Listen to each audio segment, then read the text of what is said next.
exactly what kills them in the first place. Good evening, Earth. This is Adam Sturch broadcasting from the Mushroom Mansion Taos in Mexico, working on oil painting Abyssal Light. Alright, next step on this is going to be an angler sort of emerging out of the hollow in the second figure's head. This I'm debating on how to render. There were stone, mossy, vaguely anthropomorphic shapes, stone figures just kind of lounging around. And what I think I'm going to do is going to make this a pool, and since the whole thing's underwater, it'll be like a pool within a pool, sort of levels of consciousness, sort of symbolism, and then surround it with these stone figures, sort of a coral reef-looking stone mossiness, and then have her sort of kicking off of one of these rocks, and then that will blend into the depth of the landscape that I'll move into the background there, beneath the figure, and then I'll have the spring things probably around this way and this way. Maybe. I'm not sure about those yet. But anyway, next step is just a little coloration on the line work I just threw in for the angler emerging from her head. So I'll zoom that in a little bit. And I'll just throw in a little color right there. Written by a husband about his wife, Naomi, who died at age 55 also of cancer. And he writes, in her entire life, she never got into a fight with anyone. The word she could say was fooey or something else along those lines. She had no ego. She just blended in with the environment in an unassuming manner. Now, the suppression of, in other words, she never got angry with anybody. The suppression, the repression of healthy anger is a major risk factor for illness. It actually suppresses the immune system, for reasons I will tell you later. So there's basically 3 ways of dealing with anger. One is to repress it, like this woman did. So these are the people that are always nice. You know, they're always nice. I worry about really nice people.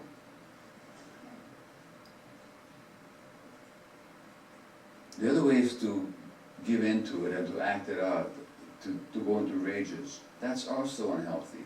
The repression of anger leads to autoimmune disease and cancer. When you're raging all the time, that increases your risk of heart disease and strokes. So in the aftermath, the studies have shown that in the aftermath of a rage episode, your risk of a heart attack doubles for the next 2 hours. Then there's the healthier expression of anger, or the healthy processing of anger, which most of us don't know how to do. We either do the one, or we do the other. I'll talk to you about healthy anger later. But how do we deal with anger has a crucial effect on our health. And this guy writes, you know, she had no ego.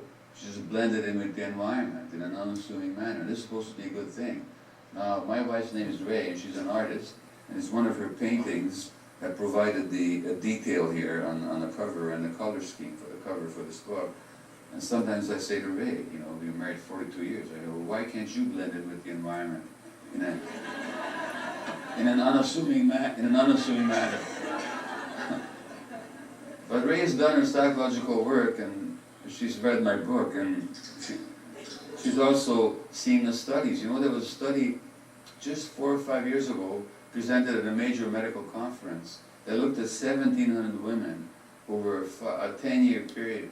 And over a 10-year period, out of these women, those who were unhappily married and suppressed their feelings were 4 times as likely to die as those who were also unhappily married but expressed their feelings. So the issue wasn't happy marriage or unhappy marriage. The issue was, did the woman express herself or did she not? So when I come to this point in my talk, this permits me to reassure the men in the audience that the next time you think your wife is a bitch, you should be glad about it.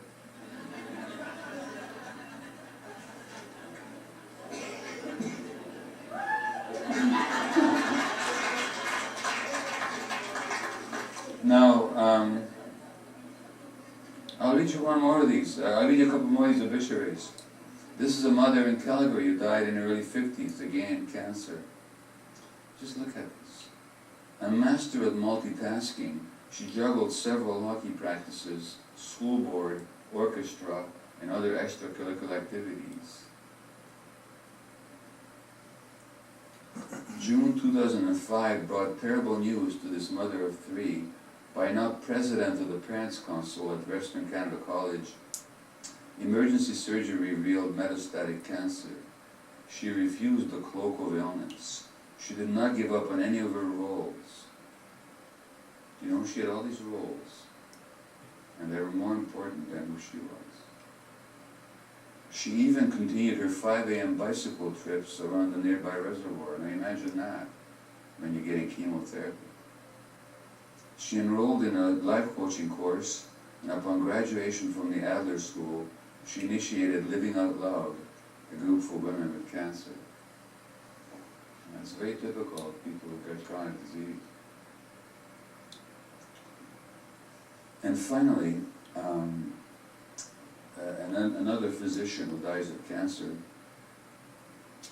and again how the obituary writes something that clearly, when we look at it, is self-destructive, but the person didn't realize it, and neither does the individual who writes the obituary.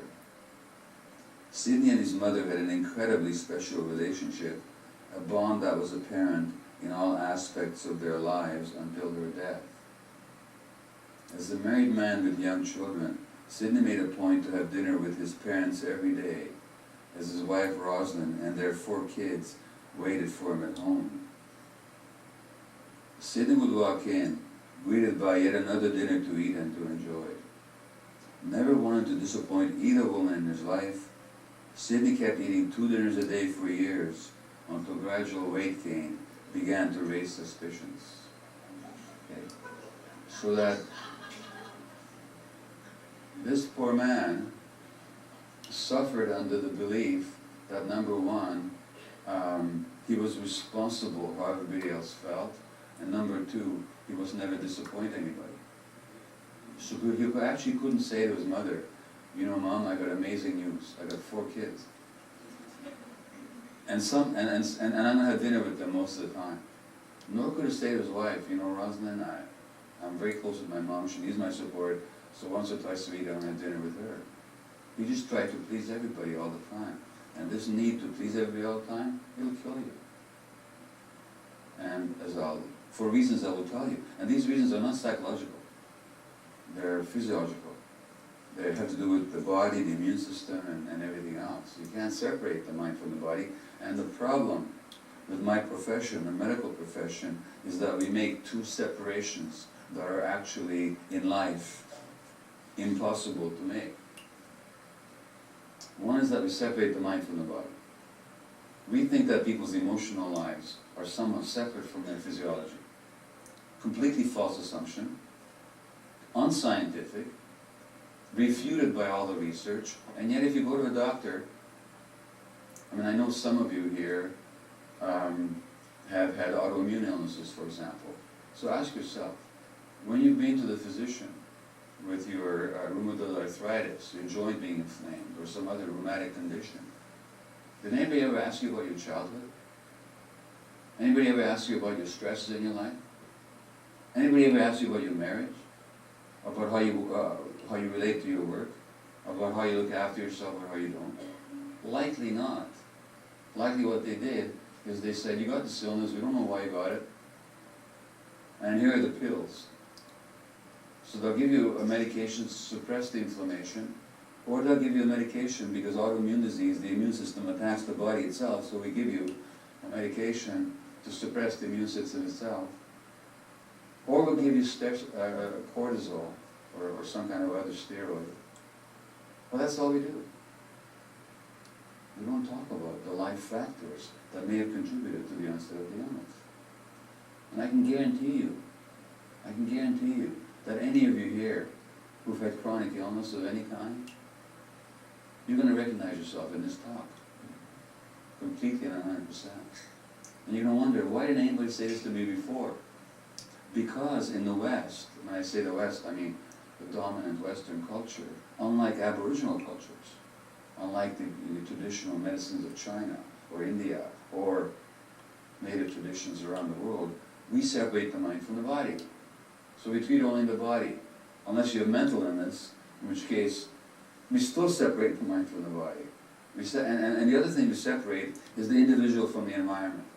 As I said to you last night, those of you that were there, you can't separate people from their environment. People are shaped by the environment. And in lifelong, in interaction with the environment, is how human beings live. Now let me give you 3 examples of that. Why you can't separate people from the environment. It's been shown now, for example, that children whose parents are stressed are much more likely to have asthma. Now, not controversial. Several studies have shown that. So in polluted areas where there is more asthma, it's the kids of parents who are stressed who are most likely to have the asthma. Now, most doctors have never heard about that. And if they did, they can't explain it. And yet it's so obvious, you see. Those of you that have asthma, anybody had asthma here before in your life? Okay. You were given 2 kinds of inhalers if you had asthma. One inhaler is probably called Ventolin, and its job is to open up the airways, because what happens in asthma is you get a spasm of the muscles that surround the airways, so you get this narrowing of the tube through which air has to pass into the lungs, so you're wheezing and whistling and laboring your breathing. And the other inhaler you got would have been a steroid to suppress the inflammation, the swelling, and the inflammatory debris that clutters up the airway. So you get 2 inhalers. One is called a bronchodilator to dilate, open up the airway. The other is to suppress the inflammation. Now, what are these inhalers based on? The inhaler that opens up the airway is a copy of adrenaline. And the inhaler that opens up, that suppresses the inflammation, is a copy of cortisol. Serve us. What are adrenaline and cortisol? They're stress hormones. Exactly. In other words, we're giving asthmatics stress hormones, the same stress hormones that are made by their own adrenal glands when they're stressed. All that's happened is that their own stress response mechanisms have been exhausted, and now we have to give them stress hormones from the outside. Now guess what? If you're rheumatoid arthritis or lupus, what will they give you? Cortisol, the stress hormone. Shouldn't we be asking ourselves that if we're treating people with stress hormones, whether or not there might be connection between stress and their disease? Now, of course, why the children of parents who are stressed? Because the parents' stresses actually program the physiology of the child. Because you can't separate the individual from the environment. And this is true all our lives. A study of women in Australia, 500 women, 550 women, who had lumps in their breasts that were of sufficient concern as to require biopsy. Now they had these biopsies, but before the results came back, they also had a psychological interview, a questionnaire. It turns out after the results came back, that if a woman had had a significant stressful incident in her life, just prior to the onset of that lump, that by itself has 0 effect on whether or not that lump was cancerous. Similarly, if a woman was emotionally isolated, that also had 0 effect. But if a woman was emotionally isolated and had a major stressor, the risk of that lump being cancerous was 9 times as great as the average. Now the medical doctors running the study couldn't understand this one either, because they said, how does 0 and 0 add up to 9?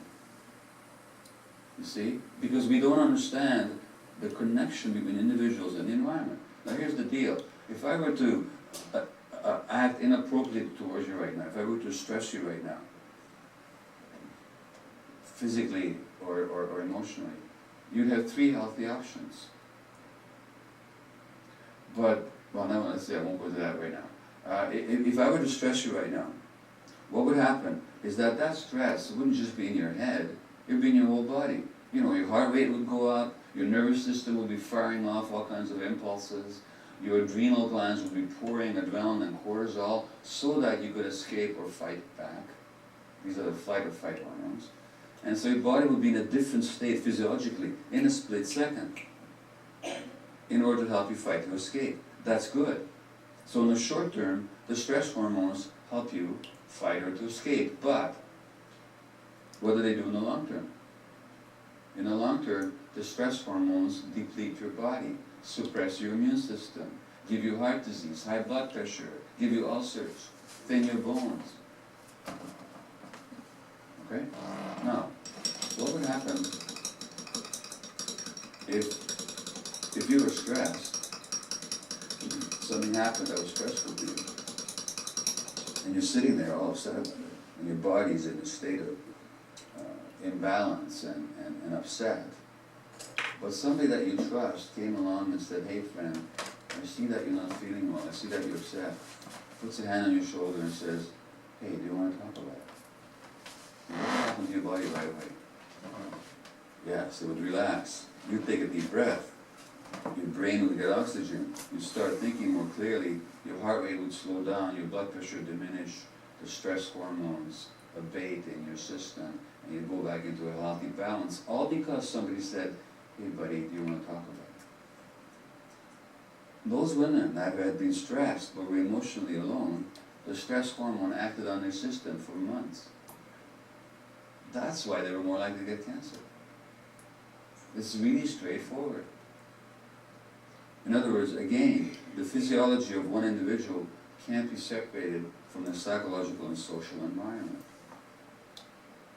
And finally, at the end of life, a study in a major medical journal a few years ago showed that amongst elderly couples, when one of them is hospitalized, what do you suppose happens to the other one? They get sick. In other words, the risk of illness goes up in the other one when the one is hospitalized. Why? Because our immune systems are not isolated from our psychological, emotional, social relationships. You can't separate the mind from the body, and you can't separate the individual from the environment. So how this works, I'll tell you in a few minutes, but I'll just illustrate it with a disease I'm quite interested in. Alright, so that gets them set in pretty adequately. Need to do a little fine tuning and a little detailing. Absolutely love these fish. And I'm talking about these anglers, deep sea anglers, they just look like heads with fins and a dangly light bulb. Really amazing creatures. So, but that's it for the moment. I just wanted to get that in there this evening before I shut it down for the day. That's Adam Sturch podcasting from the Mushroom Mansion, Taos, Mexico, working on oil painting abyssal lights. Have a good night, Earth.